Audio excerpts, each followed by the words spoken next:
The great doors of the Velen Council chamber opened slowly.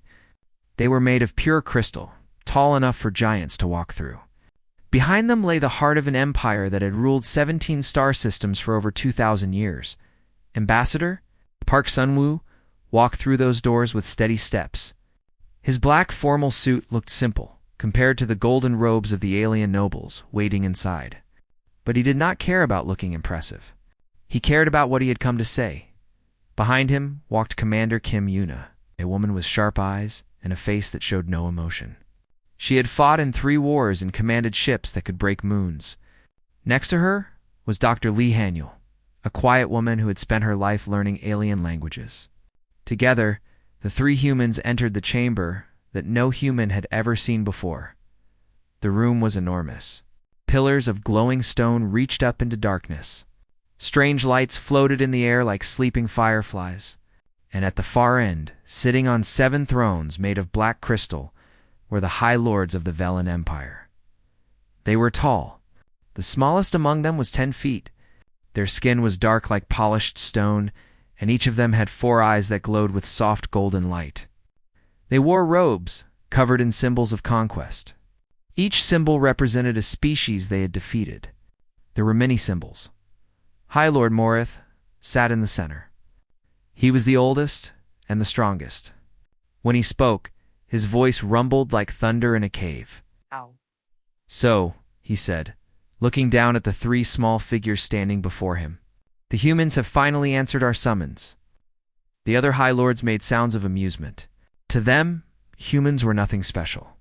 Just another young species crawling out of their tiny planet into a galaxy that did not want them. We have been watching your kind for 3 of your centuries, Morith continued. You spread slowly. You fight among yourselves. You have no great ships, no mighty weapons, no empires spanning the stars.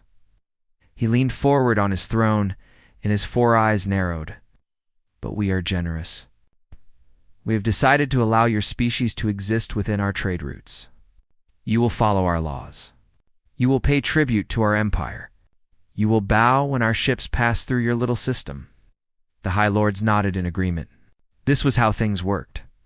The strong commanded. The weak obeyed. Ambassador Sunwoo stood very still. He listened to every word. His face showed nothing. When Morath finished speaking, silence filled the chamber. The alien lords waited for the human to kneel. They waited for words of gratitude. They waited for the fear that always came when lesser species faced the power of the Velen Empire instead. Sunwoo reached for a small device on his wrist. He pressed a button, and a holographic display appeared in the air before him. Blue light filled the space between the humans and the thrones. Before we discuss any terms, Sunwoo said, I must speak about something that happened 37 Earth days ago. High Lord Morith raised one of his hands. You are here to accept our offer. Nothing else matters. This matters, Sunwoo replied. His voice was calm but firm. Your 3rd fleet entered our solar system without warning. They approached Earth. They opened fire on Orbital Station Hannah, a civilian station above our moon. The holographic display showed images. A space station spinning peacefully in the darkness. Then bright flashes of weapons fire. Then fire. Then nothing but broken metal and bodies floating in the void. 4,216 humans died that day, Sunwoo continued. Scientists, engineers, teachers, families, children. Dr. Lee Haniel stood with her hands clasped behind her back. Her eyes were fixed on High Lord Morith. She was watching his reaction. There was no reaction. The High Lord simply smiled, showing rows of needle-sharp teeth. Ah, yes, Morith said. The enforcement action. I remember authorizing it. He waved one massive hand as if brushing away dust. Your kind needed a reminder of your place in this galaxy. The station was a suitable target. Not too important, but visible enough to teach a lesson. The other High Lords nodded. Some of them laughed quietly. Commander Kim Yuna took a slow breath.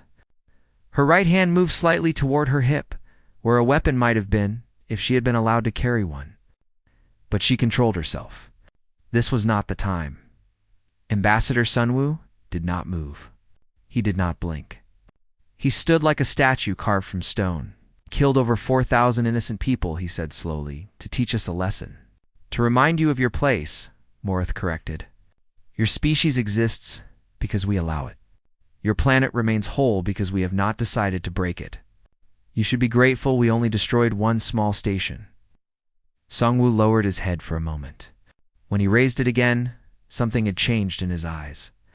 The calm was still there, but beneath it was something else.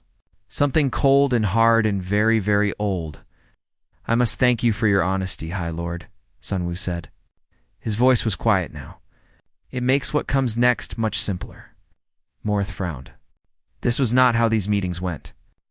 The small species were supposed to be afraid by now. They were supposed to beg. What comes next? The High Lord asked. You accept our terms, or your planet burns. There is no other option. Ambassador Park Sunwoo looked up at the towering alien on his throne of black crystal. And for the first time, the translators in the chamber struggled to convey what they heard in the human's voice. It was not anger. It was not fear. It was something the Velen people had no word for. Quiet fury.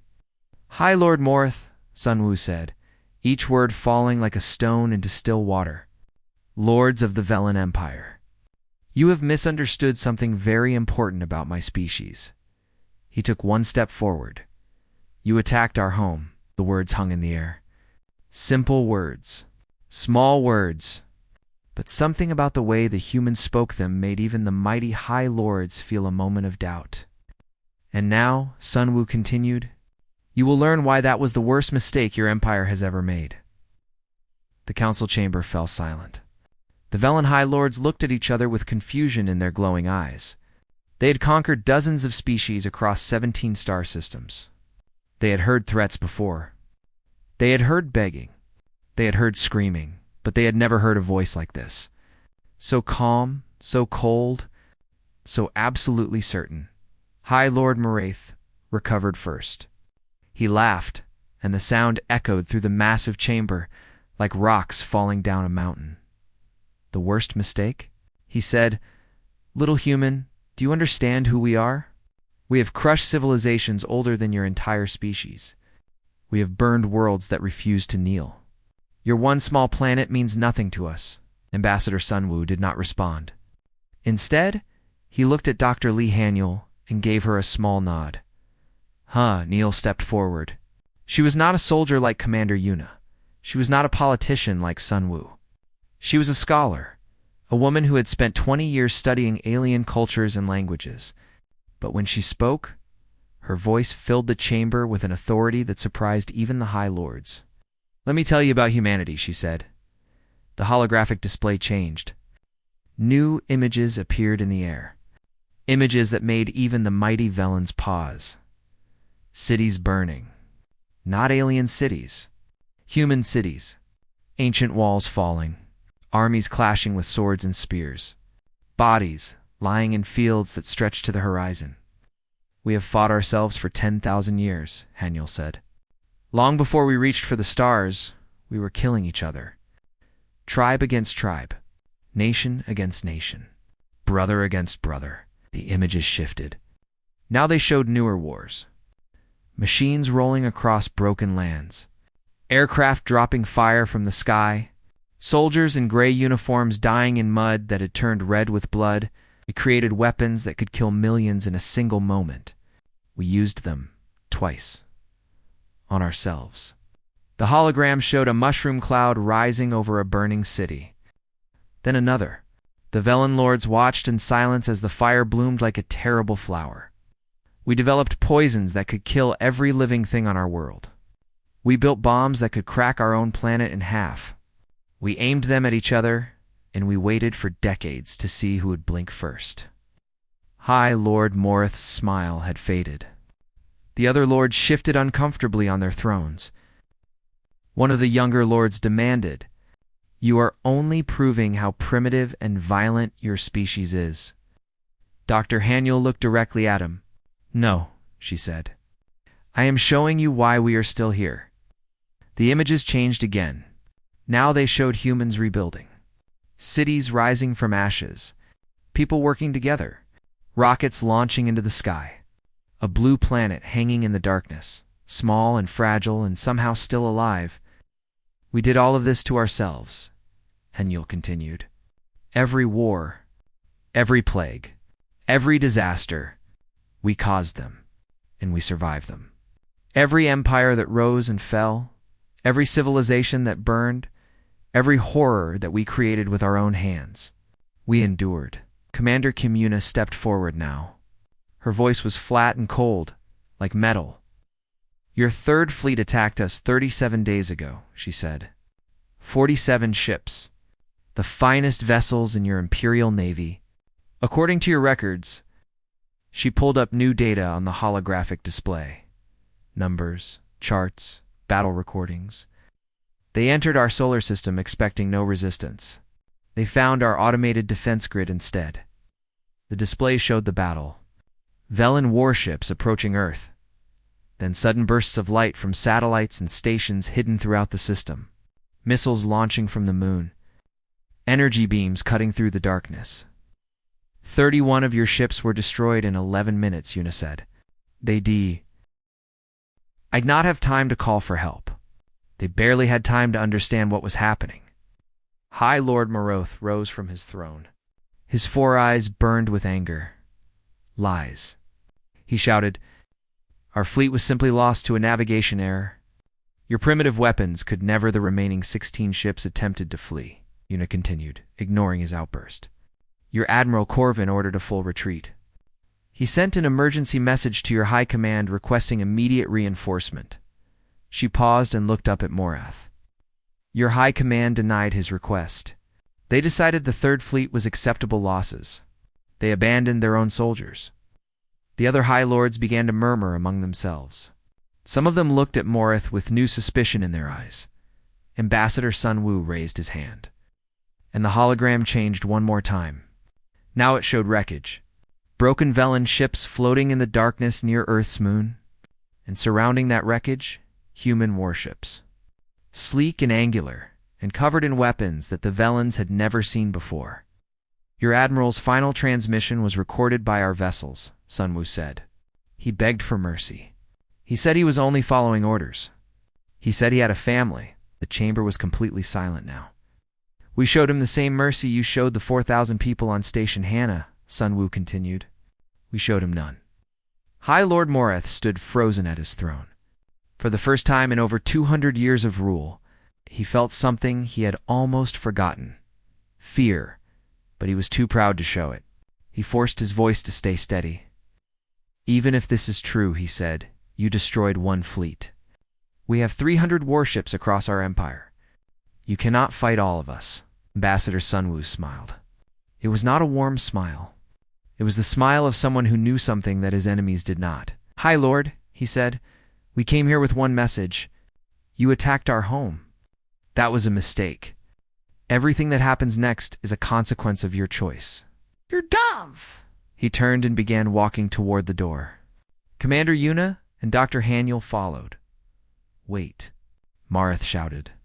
This meeting is not finished. You cannot simply leave.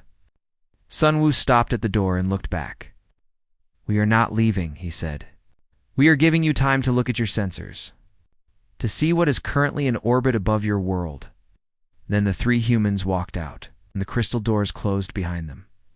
High Lord Morath immediately turned to his advisors. What is he talking about? Check our orbital sensors. Now, the advisors rushed to their stations. For a long moment, there was only the sound of their hurried work. Then one of them looked up with terror on his face. High Lord, he whispered. There is a human fleet in our system. They are positioned between us and our defensive fleet. Morath felt his blood run cold. How many ships? The advisor swallowed hard. We cannot tell. They appear and disappear from our sensors like ghosts. But based on the energy signatures, at least 80. Perhaps more. The High Lord of the Velen Empire sat back down on his throne. His hands were shaking, for the first time in centuries. He understood what it felt like to be prey, far above the clouds of Horus Prime. Hidden in the darkness between stars, the human flagship waited. The Unresolved was not a beautiful ship. It was built for war, not for show. Its hull was thick and gray, covered in armor plates that could stop most weapons. Its weapons were hidden behind heavy doors, waiting to unfold like the claws of a sleeping predator. And inside its bridge, Admiral Beak Jisu sat in her command chair and watched the planet below. She was 63 years old. Her hair was gray and cut short. Her face was lined with the marks of decades spent in space. She had commanded her first ship at 32. She had fought in the Mars Rebellion. She had led the defense of Earth when the Velans came, and she had ordered the destruction of every Velan ship that tried to flee. "Ambassador Park has delivered our first message," said Lieutenant Choi Minho, her aide. He was young, barely 25, but he had proven himself smart and loyal. "The Velan Council is in emergency session," Jisu nodded slowly. "And their fleet?" 112 vessels have been called to this system. They are holding position at the edge, near the fourth planet. Standard defensive formation. "They're scared but trying not to show it," said Commander Osera from the tactical station.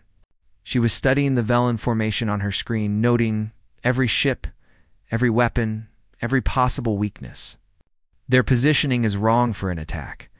They are protecting their retreat routes." "Good," Admiral Jisu said. "Fear makes people careful. Careful is good." She looked around her bridge. 30 officers worked at their stations, each one focused on their duties.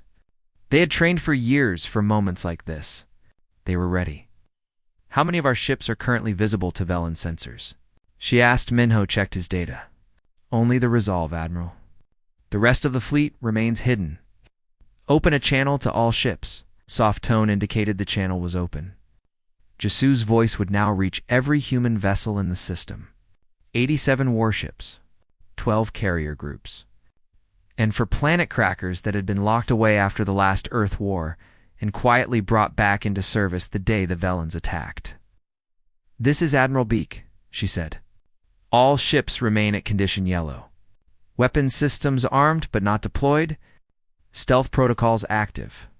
We do not fire unless fired upon, and we do not reveal ourselves until I give the order." She paused, then added, "These aliens killed our people, our families, our children. Every person on this fleet has a right to their anger, but we are not here for revenge. We are here to make sure this never happens again. Discipline first. Vengeance second. Beak out." The channel closed. Around her, the bridge crew nodded in quiet agreement. They understood. Admiral Jisu turned to Commander Sira. "Tell me about the planet crackers." Sira pulled up the data. The reckoning, the last word, the final answer, and the silence. All 4 are positioned behind our main formation, completely hidden from Velan sensors. Their main weapons are charged and ready. The Starkiller configuration. Armed and targeted at the Velan sun. At your command, any one of those ships can destabilize this system's star within 3 hours. Jisu nodded slowly. The planet crackers were terrible weapons. They had been built during humanity's darkest time, when nations on Earth threatened to destroy each other completely. After the last war, they were supposed to be destroyed. Instead, they were hidden, kept secret, maintained in case humanity ever faced a threat from outside. Now that threat had come. "I pray we never have to use them," Jisu said quietly, "but I will if I must." She opened a channel to the diplomatic shuttle on the planet's surface. "Ambassador Park, this is Admiral Beak. What is the status of negotiations?" Sunwoo's voice came through clear and calm. "The Council is frightened and confused, Admiral. High Lord Morath is trying to maintain control, but the other lords are losing confidence in him. They know something is wrong." "They should know more," Jisu replied. "You have authorization to proceed with Phase 2. There was a brief pause. Then Sunwoo spoke again, and even through the communication channel, Jisu could hear the cold satisfaction in his voice. "Understood, Admiral. Phase 2, beginning now." The channel closed. Jisu leaned back in her chair and waited. Lieutenant Minho moved closer to her. "Admiral, may I speak freely?" "Always. Do you think they will fight?" "The Velans, I mean. Their fleet outnumbers ours. They might believe they can win." Admiral Jisu considered the question carefully. She had spent 40 years studying war. She had learned that the biggest armies did not always win. The strongest empires could fall to enemies they had underestimated.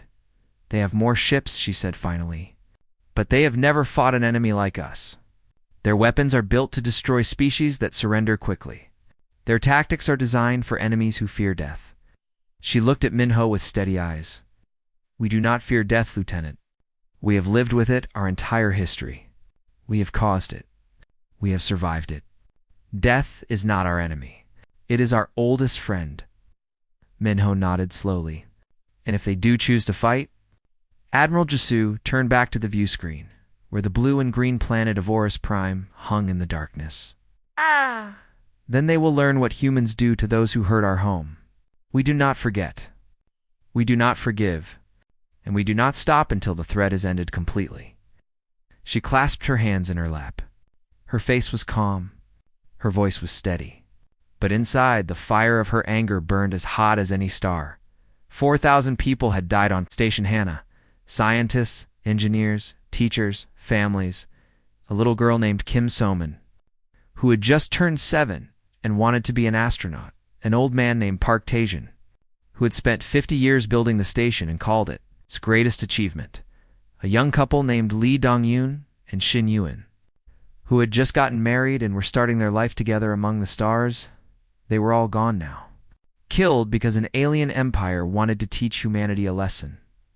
Admiral Beak Gisu would make sure the Velans learned a lesson of their own. All ships, she said quietly, prepare for Phase 2. The 7 High Lords had gathered again. Their thrones glowed with soft light, but their faces were dark with worry. For the first time in centuries, the rulers of the Velan Empire did not know what to do. High Lord Marath stood before them, trying to take control. We must not show weakness, he said, his deep voice filling the chamber. Yes, there are human IPs in our system, but we have called our fleet. 112 warships are ready to fight. The humans have maybe 80. We still have the advantage. One of the younger lords, a female named Lady Vin, shook her head. You said their fleet was primitive. You said they could never threaten us. Now they are here, above our world, and we did not even see them coming. They have some form of hiding technology, Morath admitted, but it does not matter. Our weapons are still superior. Our ships are still stronger, are they? Asked another lord, an old male named Taurus. You sent 47 ships to their system. None returned. Not one. Morath turned on him with anger in his eyes. That was a small force, meant only to frighten them. If we had sent our full fleet, then we would have lost our full fleet, Lady Ven interrupted. We know nothing about their true capabilities. We attacked them blind, and now they have come for payment. The chamber erupted in argument. Lords shouted at each other. Some demanded war. Others demanded surrender. The unity that had held the Velan Empire together for 2,000 years was cracking like ice under pressure. Then the crystal doors opened. Ambassador Park Sun-woo walked in alone. He moved slowly, his footsteps echoing in the sudden silence. Every eye in the chamber followed him as he stopped in the center of the room. High Lords, he said, I have returned with a gift. Morath stepped toward him, his 4 eyes burning. You dare come back here? After threatening us? After bringing warships to our home? I brought ships to protect my delegation, Sun-woo replied calmly. You brought ships to murder our civilians. We are not the same. He raised his wrist device. But I did not come to argue. I came to show you something. He pressed a button. In orbit above Horus Prime, the UN's resolve turned off its hiding systems. Suddenly, where there had been empty space, a massive warship appeared. Velan sensors screamed warnings. Officers across the planet shouted in shock. Then the Soul's Fury appeared. Then the Iron Promise. Then the Vigilant. Then the Dawn's Edge. One by one, 87 human warships revealed themselves. They hung in perfect formation between the Velan defensive fleet and their homeworld. Their weapons were visible now. Arrays of missiles. Energy cannons. Things the Valens had no names for. And behind them, much farther out, for even larger shapes faded into view. The planet crackers. Each one was the size of a small moon. The holographic displays in the council chamber updated automatically. The High Lords watched as their screens filled with human ships. Ships that had been there all along, invisible, waiting. Ow! Is this possible? Lady Ven whispered. How did they hide so many vessels? Ambassador Sun Wu clasped his hands behind his back. Ow! Your sensor technology is approximately 300 years behind ours, he said. We can see everything in your system. You can only see what we choose to show you. He looked at High Lord Morath. Your fleet of 112 ships is currently surrounded. They do not know it yet, because they cannot detect the 20 ships we have positioned behind them. If they attempt to attack or flee, they will be destroyed in minutes. Morth's face twisted with rage. You cannot threaten us. We are the Velen Empire. We have crushed species greater than yours. You have crushed species that were afraid to die, Sun Wu replied. We are not afraid.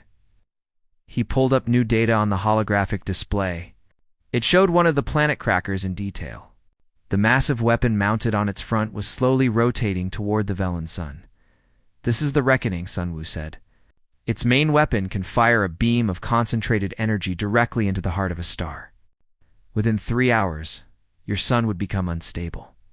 Within 12 hours, it would explode. Every planet in your system would be destroyed. The High Lord stared at the display in horror. We built these weapons a long time ago, Sun Wu continued. We used them on ourselves during our last great war.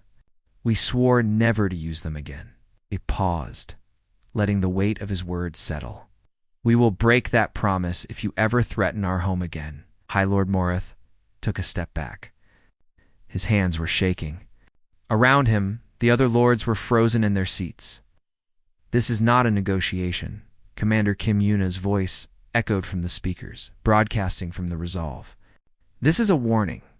You killed our people. You laughed about it. You expected us to bow. Her voice hardened. We do not bow. Ambassador Sun Wu reached into his coat and pulled out a small data device. He placed it on the floor in front of the thrones. On this device is a treaty. You will agree to full payment for the attack on Station Hannah. You will give up all claims to territory within 50 light years of our solar system. You will give us the names of every officer who ordered or participated in the attack. Those who are still alive will be sent to Earth for judgment. He straightened and looked directly at High Lord Morath. You have 1 hour to sign. If you do not, we will consider it a declaration of war. And I promise you, High Lord, you do not want to see what happens when humanity goes to war. He turned and began walking toward the door. Wait, Morath shouted. His voice cracked with desperation. You cannot do this.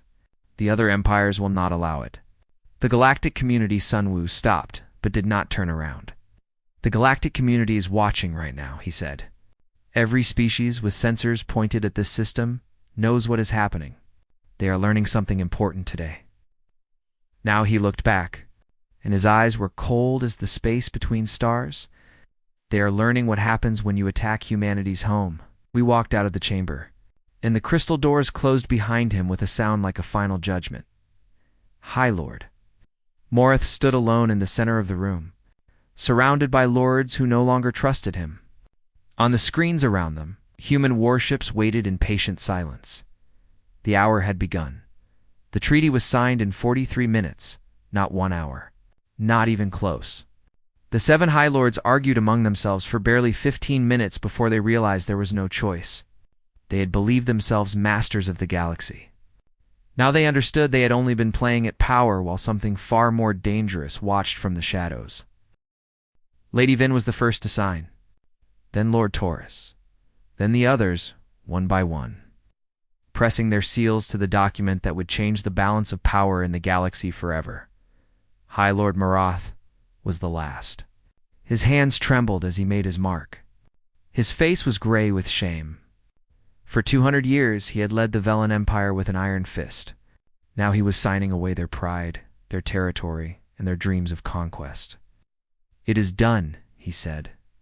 His voice empty, Ambassador Park Sun-woo took the treaty and examined it carefully. He checked every seal, every signature, every word. "There is one more matter," he said. Morath looked up with tired eyes.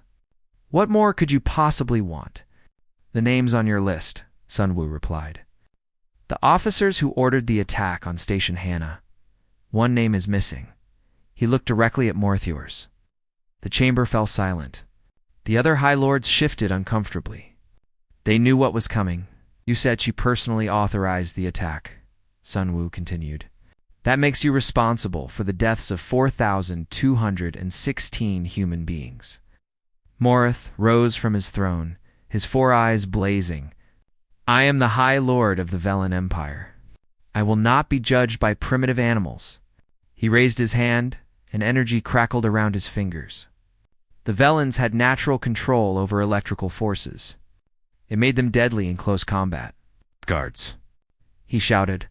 "Kill the human." Nothing happened. Morath looked around in confusion. The guards who should have been standing at the doors were gone. The soldiers who protected the council chamber had disappeared. "They left 20 minutes ago," said Lady Ven quietly.